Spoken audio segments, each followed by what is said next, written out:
Yeah, it's all good, bro. Yeah. It's all good, no problem. I get that. He speaks so well. yeah, that was me. Come on, you can do it. You speak so well.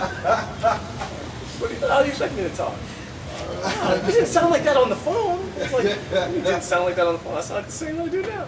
Well, I mean, you didn't look in my head like you sound right now. Like, I mean, I sounded white. Is that what you're saying? well, yeah. Sorry, just not the first person to say it. So, but it's not. I know what you mean. Yes. But I hope you understand that I wasn't trying to overstep, and I understand the order. Yeah. I do know. All right, that's cool. Where was I at? You were in second Ezra's. I don't have that on my electronic version. Back to Ezekiel 8 and. Well, we just finished up 8 and 8. Well, we read through the verse of 8 and 18. I think you were over into 9.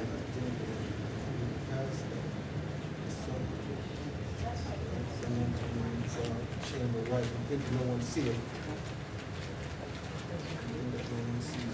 Yeah. Starting from there. Yeah, verse 13. Ezekiel 8, verse 13.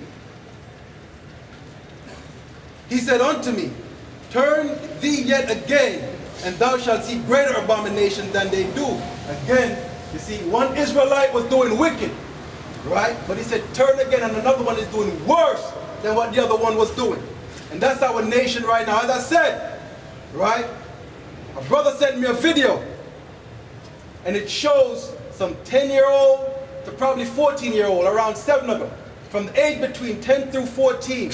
They're rapping about giving a man oral sex, blowing a man raw, to show you how far our nation has fallen.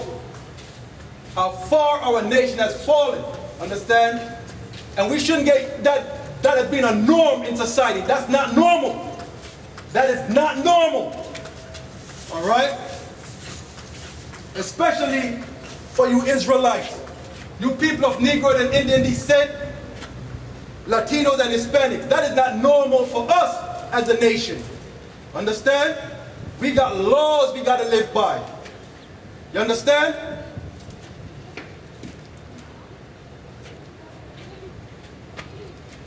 It says, Just finish up 15. right? 14 or 14. Then he brought me to the door of the gate of the Lord's house, which was towards the north. And behold, there sat women weeping for Tammuz. Because that's what our women was doing then.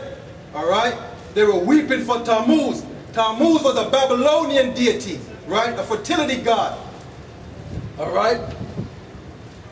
Then said he unto me, hast thou seen this, O son of man? Heard thee yet again, and thou shalt see greater abominations. So he said, that ain't bad enough. Y'all are going to see worse than our nation are doing. As I said, we keep doing worse and worse and worse. Just as it is to this very day. Understand? We're doing worse and worse and worse. All right, matter of fact, our people are worshiping every deity there is in the planet right now. But all deities, right, are all culminated into one. Caesar Borgia, the one you ignorant, that white image of Jesus Christ in your house, that's the culmination of them all, man. Because y'all pray to him, whether you want prosperity, you want a job, you want a car, you go pray to that deity on your wall. All right? You go pray to that Caesar Borgia. You go pray to him whenever you want anything. That's who you turn and you pray to. All right? The preachers teaching you prosperity. Who did they pray to? That same Caesar Borgia. You see that? It says, verse 16, and he brought me into the inner court of the Lord's house, and behold, at the door of the temple of the Lord, between the porch and the altar, were about 5 to 20 men with their back towards the temple of the Lord, and their faces towards the east, and they worshiped the sun towards the east. All right? Was that going on? Yeah. Look at Dr. Malachi Z. York. He was doing that.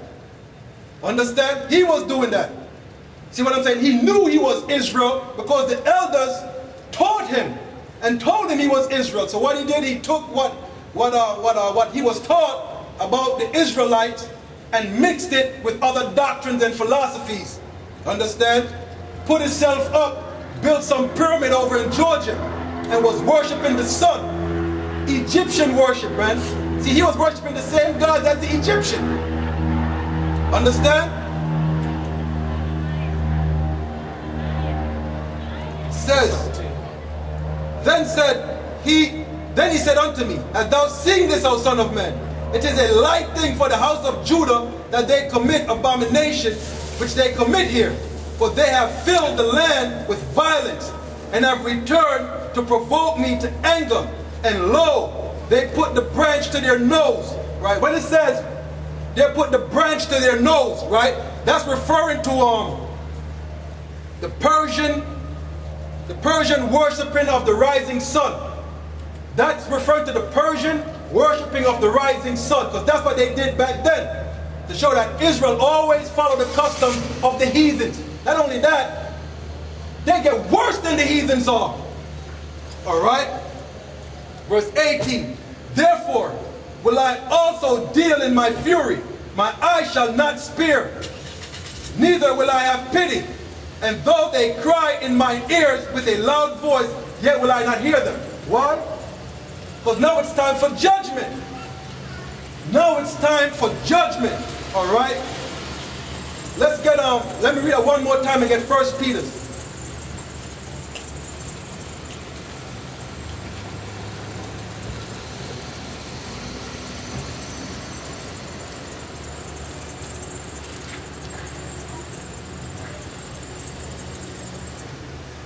Alright?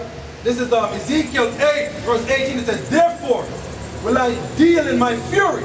Meaning the Lord is angry and he's going to pass judgment on Israel. Right? It says, therefore will I also deal in fury.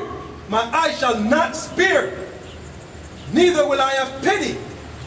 And though they cry in my ears with a loud voice, yet will I not hear them. Meaning, it's time for judgment. The Lord ain't going to have pity. Right? And he's not going to spare anyone. Alright? Now, let's get on 1 Peter 4:17. It says, for the time is come that judgment must begin at the house of the Most High. Judgment must begin at the Israelites. Understand? The Lord is going to deal with his people first before he touches any nation. The Lord is going to deal with his people first.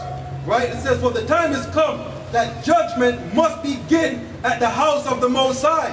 And if it first begin at us, what shall the end be of them that obey not the gospel of the Most High? Alright?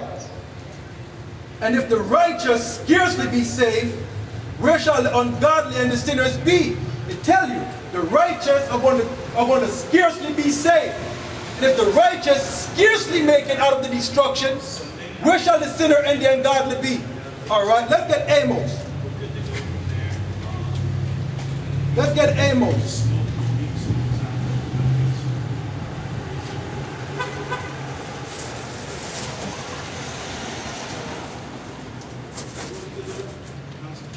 Alright, Amos 9 and 10. Because we just read in 1 Peter 4:17, right? Where the sinners and the ungodly are going to be, right? Amos 9 verse 10, it says, all the sinners of my people shall die by the sword. Right? All the sinners of the Lord's people are going to die by the sword, which say the evil shall not overtake nor prevent us. Right? But you're thinking none of this stuff is going to happen. You ain't think America is going to be destroyed. You ain't think there's going to be a third world nuclear war. You ain't think there's going to be martial law in the streets. You ain't think they're going to be civil war in America. You ain't think they're going to implant you with a microchip. Understand? You're going to die by the sword. Alright? Now let's get Ezekiel the 9th chapter to show you the judgment for all the wickedness of Israel. Alright? This is dealing with the judgment now. Alright? Ezekiel 9 and 1. He cried also in my ears with a loud voice, saying, cause them that have charge over the city to draw near, even every man with his destroying weapon in his hand. Understand? As I said, this is the point we're at right now. All right? This is the point we're at right now. And behold, 6 men came from the way of the higher gate, which lieth toward the north, and every man a slaughtering weapon in his hands. All right? This right here, these are the spirit that's going to be on these Edomites. All right? This is the spirit that's going to be on the Edomites, because the Lord is going to use them to get rid of 2/3 of our people. You understand? The Lord is going to use the Edomites to get rid of 2/3 of our people. All right? It says, and behold, 6 men came from the way of the higher gate, which lieth toward the north, and every man a slaughtering weapon in their hand. Now you're wondering why DHS is purchasing the amount of ammo they're purchasing, right? The armored vehicles they're purchasing, the weapons they're purchasing, and flying drones. All right? That's what the Lord is dealing with right here. The Most High is putting that spirit on them. All right? It says, and one man among them was clothed with linen, with a writer's inkhorn by his side. And he went in and stood beside the brazen altar. And the glory of the power of Israel was gone up from the cherub, whereupon he was to the threshold of the house, and called to the man clothed with linen, which had the writer's inkhorn by his side. So now the Lord called the angel, right, which has the writer's inkhorn by his side. Notice, this one was separate from the others. The 6 had a slaughtering weapon in their hand. This man, right, he had a writer's inkhorn by his side. You see, there's a difference, and you're going to see why, right? And the Lord, verse 4, and the Lord said unto him, go through the midst of the city, through the midst of Jerusalem. Jerusalem is the Lord's people. It's a people before it became a place. All right? Go through the midst of Jerusalem and set a mark upon the foreheads of the men that sigh and that cry for all the abomination that be done in the midst thereof. Right? So he said, the man with the writer's inkhorn supposed to set a mark upon the foreheads of the men who sigh and who cry. Right? That's what the writer's inkhorn is, right? It's a little or tool or a cup or a vase, kind of small one with ink in it that you would stick a pen in or your finger in, right? And you would write. All right? So that's what he's dealing with. He said, use that writer's inkhorn, right? And go mark the men who are sighing and who are crying for all the abomination that be done in the midst thereof. Right? And the word mark there, right? That word mark means exemption from judgment.